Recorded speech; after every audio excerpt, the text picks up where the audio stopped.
Samsung mobile ഫോണിൽ എങ്ങനെയാണ് format ചെയ്യൽ? നിങ്ങളെ മൊബൈൽ ഫോണിലുള്ള സെറ്റിങ്സ് ഒന്ന് ഓപ്പൺ ചെയ്യാം. അതിനുശേഷം താഴോട്ട് ഇങ്ങനെ നീക്കുക. താഴോട്ട് നീക്കിക്കഴിഞ്ഞാൽ ജനറൽ മാനേജ്മെൻറ്റ് എന്ന് എഴുതി വെച്ചിട്ടുണ്ട് നമ്മളെ. ഇതിൻ്റെ അകത്ത് language and keyboard, data and time, ഇതെല്ലാം ഇതിൻ്റെ അകത്ത് മാറ്റുന്ന ഓപ്ഷനുകൾ ഇതിൻ്റെ അകത്തുണ്ട്. ഇതിൻ്റെ അകത്ത് ഫോർമാറ്റ് ചെയ്യാനുള്ള ഓപ്ഷനും ഇതിൻ്റെ അകത്ത് തന്നെയാണ്. ജനറൽ മാനേജ്മെൻറ്റ് എന്നുള്ളതിൽ ക്ലിക്ക് ചെയ്യാം. അതിന് ശേഷം കുറച്ച് താഴോട്ട് നീക്കുക. താഴോട്ട് നീക്കി കഴിഞ്ഞാൽ അവിടെ റീസെറ്റ് എന്ന് എഴുതി വെച്ചിട്ടുണ്ടാകും. അതിൽ ക്ലിക്ക് ചെയ്യാം. അതിൽ ക്ലിക്ക് ചെയ്താൽ എനിക്കിവിടെ 3-4 ഓപ്ഷനുകളുണ്ട്. ഫാക്ടറി റീസെറ്റ് എന്നുള്ളത് താഴത്തുണ്ട്.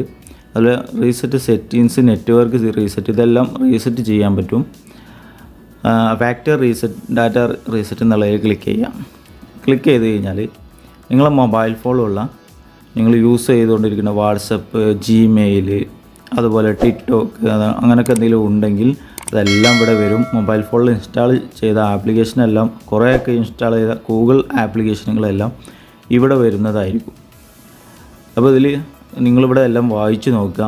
നിങ്ങളെ ഇന്നേ വരെയൊക്കെ ഡൗൺലോഡ് ചെയ്തതും വീഡിയോകൾ, അതുപോലെ ആപ്ലിക്കേഷനുകളെല്ലാം ഇവിടെ കാണിക്കുന്നതായിരിക്കും. എന്തെല്ലാം ഒഴിവാകും, ഗൂഗിൾ അക്കൗണ്ട് ഒഴിവാകും, സിസ്റ്റം ആൻഡ് ആപ്സ് ആപ്ലിക്കേഷനുകളെല്ലാം, അതായത് മൊബൈൽ ഫോണിലുള്ള സിസ്റ്റം ആപ്ലിക്കേഷനുകൾ ഒഴിവാകും. സെറ്റിങ്സ്, ഡൗൺലോഡ് ആപ്സ്, മ്യൂസിക്, അതുപോലെ SD കാർഡ്, എസ് ടി കാർഡിലെ ഇൻ്റൽ മെമ്മറിയിലുള്ള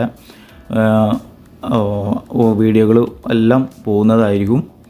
പിന്നെ ഇതിൻ്റെ അത് റീസെറ്റ് ചെയ്യാനുള്ള, അതായത് ഫോർമാറ്റ് ചെയ്യുന്ന സ്ഥലമാണ് ഇവിടെ ഈ താഴത്തിൽ റീസെറ്റ് എന്നുള്ളതിൽ. അതിൽ ക്ലിക്ക് ചെയ്ത് കഴിഞ്ഞാൽ നിങ്ങൾ മൊബൈൽ ഫോണിൽ ലോക്ക് സ്ക്രീൻ ഉണ്ടാവില്ലേ, അത് ഇവിടെ അടിച്ചു കൊടുക്കുക.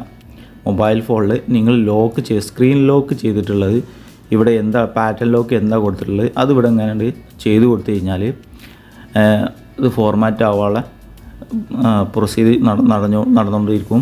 അപ്പോൾ അത്രേ ഉള്ളൂ ഫോർമാറ്റ് ചെയ്യാനുള്ളത്. അപ്പോൾ ഓക്കെ, വീഡിയോ കാണുന്ന എല്ലാവർക്കും താങ്ക് യു.